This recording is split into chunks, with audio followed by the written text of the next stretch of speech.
car. But the mind that controls the body has its own programmed agenda, how it works. But it's got to be taught everything. It's like a computer, a blank computer that runs the body. So when a person gets into this body, soul can't talk to the computer because there's nothing in the computer. So the computer learns from its family, its parents, its friends, the people, the school. Now the second hardest thing for soul, the first hardest thing for the soul to do is to communicate through that. Because when you program a computer, the alphabet, now you're not going to tell the computer the words until it learns how to put the words together. So when the soul is trying to talk to the mind, it's very, very different. So the mind doesn't perceive the same thing that soul that you are is trying to tell it. So there's a double-sided belief and understanding that soul goes through when it steps into this body. Now, when I say it has an awareness already, it probably reincarnated many times. That's a separate word. We'll get into that later, meaning you had a life here, you died, went to a place, and you came back to another body and started all over. But soul is aware of all that. But the mind can't perceive it. Mind perceives things it can understand or program to understand. So when you step into this body and you go to use it, it's trying to communicate to mind. Now, where you can learn and start seeing the difference between mind and your soul is like when TJ mentioned it, when you have an awareness of something. Suddenly you just know something. Well, that's soul pushing it through the mind, and the mind kind of goes through it. Whether it accepts it or not is different. Now, I'll give you a simple scenario that I always use. All right, on the way the mind thinks. If you're a child and you're at a corner and the light's changing green, and you get this, the mind always gets two thoughts. So first thought the mind gets, hurry up and run across the street. And then the second thought it says, just wait till the light changes. Now, what I tell people is one is coming from the mind and one is coming from soul. Everybody has to learn which one's which. In a life situation, that is extremely important. I mean, if you're falling, a car's rolling down a cliff or something, what's the first thought? What's the second thought? Which one do you have to listen to? Jump out of the car, stay in the car. But it could be a life-saving or a simple way in life. But there's a separation in those thoughts. So, I mean, I'm not going to get into it now, but there's simple techniques to learn to figure out which one you need to listen to. Because once you can listen to soul rather than the mind, you're a lot more safer in life. You can learn a lot more. And you're guided and protected from a lot more things. Where you say, well, I'm going to do this anyway. A lot of people do that. Well, I think I should do this. I'm going to just do this anyway. That just anything could put you in a death place or get hurt or things like that. So what I'm trying to get to in all this right now simply is learning to understand the body and how to work with it as soul. But if you're not soul aware, it's a lot harder because you're not in the other place to realize that the mind's trying to program everything that it does. So I do mention out-of-the-body experience is a very important thing in this world. Astral projection, well, I mean, there's a couple different words that go around what that is to use to understand that you are not the body. The body is in the life cycle of 125 years. It can't live longer than that as of right now. So you've got 125 years if you live the longest the soul can in this physical body. But most souls usually check out anywhere between 60 and 90. I mean, some check out in 20, some check out in 2. So the time can vary, but you can't go to 180, 190, or 200. I mean, like when they talk about the old days when they lived to 500 or 1,000. The body's set for a time frame. It was created by spirit that guides this planet, how long a soul can live. I'm not talking about aliens because aliens have a different life form, and they live a different time frame. You could have been an alien in another lifetime, but that's not going to help you in this lifetime except if you retain some of the awareness that it went through, which could be beneficial at some point. So, I mean, I'm putting a lot together, but it's simply just trying to help you see that soul, which is what you are, comes into this body that's not who you are and has to use it for that amount of time. Now, the other thing I want to explain real fast, time is different here than where soul is.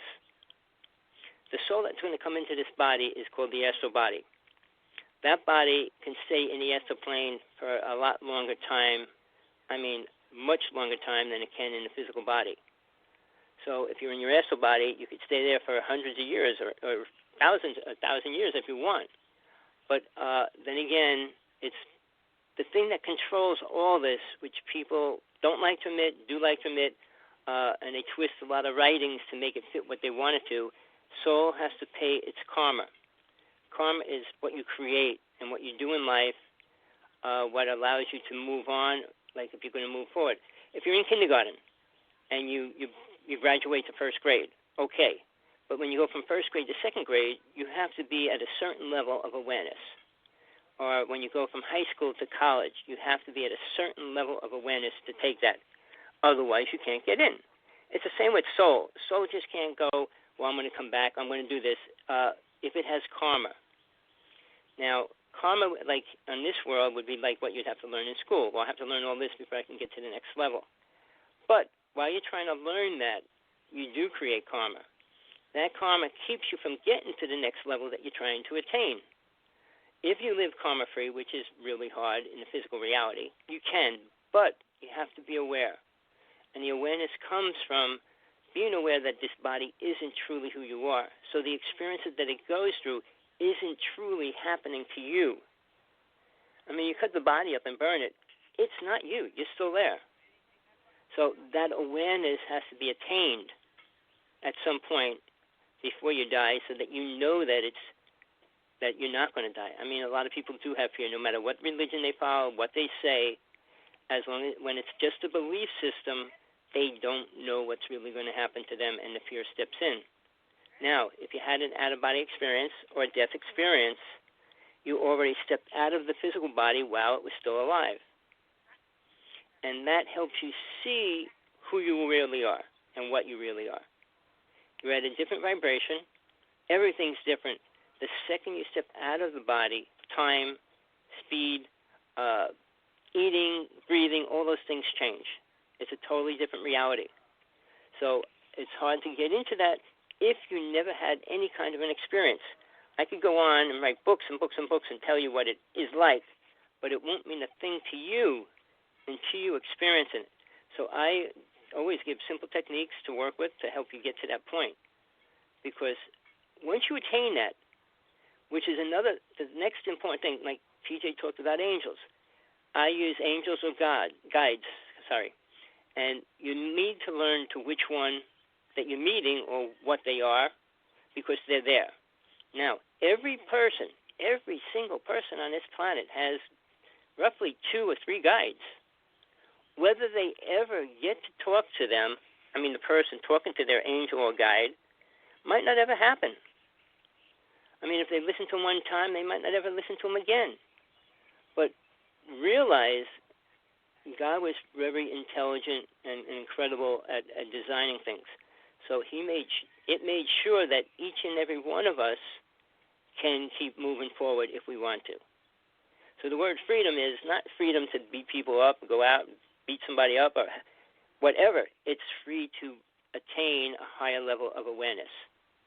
And you don't attain it the same way you do here in the astral plane or any other worlds beyond that.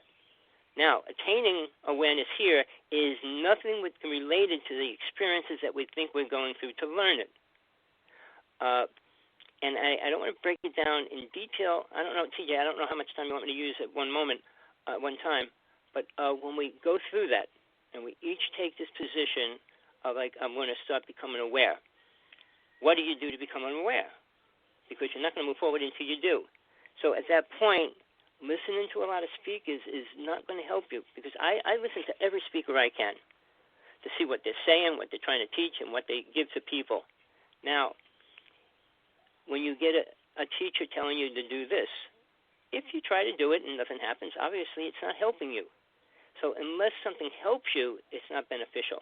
So if you're in a religion for 20 years and it doesn't help you do anything, it's probably not the right path that you're on. The only other thing I will say on that, if you cross paths, it'll take away from both. Well, Now, let's talk about past lives and soul groups, because I've got emotional, mental, physical, spiritual being, but belief in ascended masters and avatars, life after death for immortal souls. So first of all, people have to decide if they believe in ascension or the raising of their evolvement of whatever they think they are, or that they've had our soul before they came here, and are going back to Source or God, if that's what we want to call it. So we learn to share our past lives' lessons and return to assist in this lifetime to benefit not only ourselves, but other human souls who may desire to share and not to be lonely. Remember, my bottom line, Tommy, was suicide prevention. And we lost Paul Rosenberg. We've lost a lot of people that they just got lost. And not that they weren't spiritual, but, Paul was lonely, a producer, and after he got lost after 2001, and he had worked with Ron Howard, which was Opie, and he worked with Brian Grazer, and he worked with that Weinstein, that Weinstein brothers, but he said they were so dark, but it made him really upset. And then he came on our show, and we did our best to help him, me, and Jan, and all of us.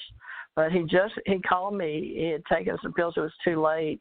But he used to call me from time to time about suicide, right? So he said, it's okay. I waited to the last minute, but I don't want you to tell my sister. But, he just had to go. So experiencing being lonely is a part of this church, too. But my daughter died, and she knows I'd kept Theresa J Morris Ministries going. But I told her I'd help keep it going in Ascension Church. And the Ohana, she loved the family. She wanted us to keep our family together. So maybe we should talk about that. Now, Tommy, you may not know this about Gigi, but she had my other daughter make sure she had white clothes on. She believed that when she went to see her maker, God, Jesus, and even though that she was born knowing she was like extraterrestrial and she was out playing with the stars, she came in knowing she was alien or extraterrestrial. She knew that. I'm losing you, TJ. Oh, I'm sorry. It was thunder. I'm sorry, Tommy. Can you hear me now? Yep. She wanted that she would see herself when Jesus came, or the rapture, and her body would be brought up. Now, some people believe that. And she believed extraterrestrials, and she believed in metaphysics, and she believed in ascension. But I don't have that same old, and that was my daughter, Tommy, but you know what I'm saying. But I don't necessarily believe reality that when you're buried, because a lot of people get, especially in reincarnation and in India, get burnt up. Do you have any opinion on that? Now, is that just because that was her belief system, so she wanted white clothes? The white clothes? Well, white clothes means purity. But do you know about burning and cutting up and all that stuff? They were all separate, different rituals for different religions. I just saw it. I didn't really want to see it. I was shown it by somebody, my partner, how Tibetan people, what they do to the body when they die. They cut it apart. What do you believe? Because the body are you going to be burned up? It doesn't matter. Do you believe that the body has to be, or is it just a belief it's individual beliefs? But all right, let's say we have to establish with the Ascension Church Ohana, starting today with people, we can ask their opinions if they want to join and help us in the organization administration. Well, what I would as of today. We have a website. You could have an opinion on that, but the truth is, be truthful to society, be truthful to this planet. If everybody wanted to be buried, the world would be infested with coffins by a long period of time. Oh, no, I'm just saying... Well, my partner was just talking about in Tibet. They cut the body apart and feed it to the birds. Yeah, Namdal is a practicing Buddhist at a certain level. Is she a bodhisattva? Yes, the ground's frozen. They have no trees. So they actually just cut it up and let the bird